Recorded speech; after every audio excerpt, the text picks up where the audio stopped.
Once upon a time, in Nkwo, there lived a wise old king named Eze-Obi. He ruled with kindness, and his people loved him. But time, like the river that never flows backward, carried him to the land of the ancestors.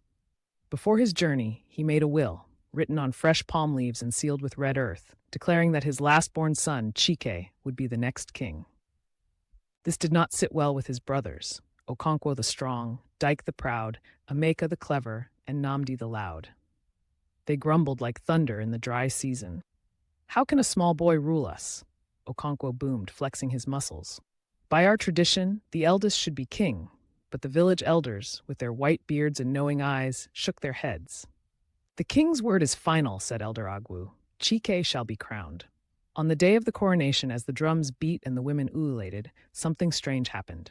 A squirrel, small, brown, and unusually bold, darted into the square, circled Chike's feet 3 times, then stood on its hind legs and began to dance. The villagers gasped. It wasn't just any dance. Its tiny paws moved in intricate patterns, as if tracing ancient symbols in the dust. Then, just as suddenly, it vanished into the bushes. "What kind of nonsense is this?" Nnamdi shouted, his voice louder than the festival drums. "A squirrel dancing? This boy is not fit to rule." But Chike, calm as the moon, only smiled. "Brothers, the squirrel has brought us a message. Whoever solves its dance will find the truth."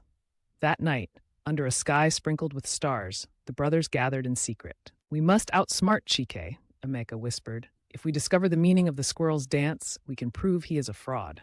And so they set off on a quest, each following a different clue. Okonkwo, relying on strength, chased after every squirrel in the forest, shaking trees and shouting, "Dance for me, foolish creature." But the squirrels only chittered and fled. Dike, too proud to ask for help, sat under a nudala tree, staring at the sky, waiting for wisdom to fall like ripe fruit. It did not.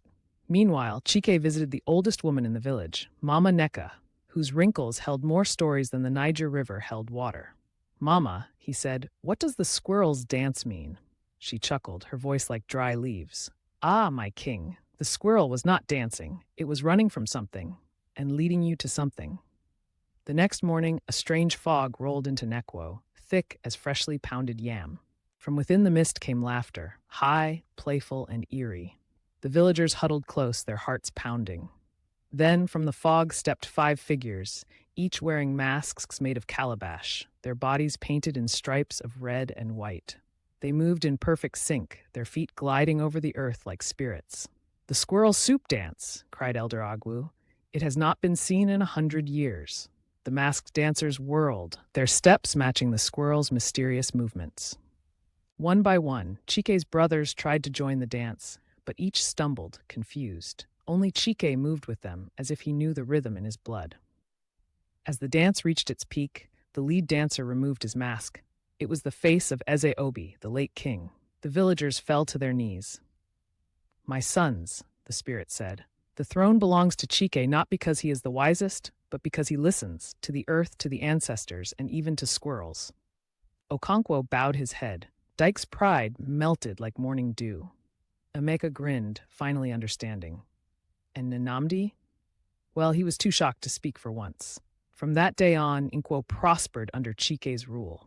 The Squirrel Soup Dance became a sacred tradition, performed only when the village needed guidance.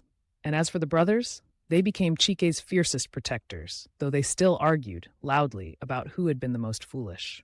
And so, whenever the sun sets over Nkwo, if you listen closely, you might hear laughter on the wind, the rustle of tiny paws, and the faint, joyful rhythm of a dance that once saved a kingdom.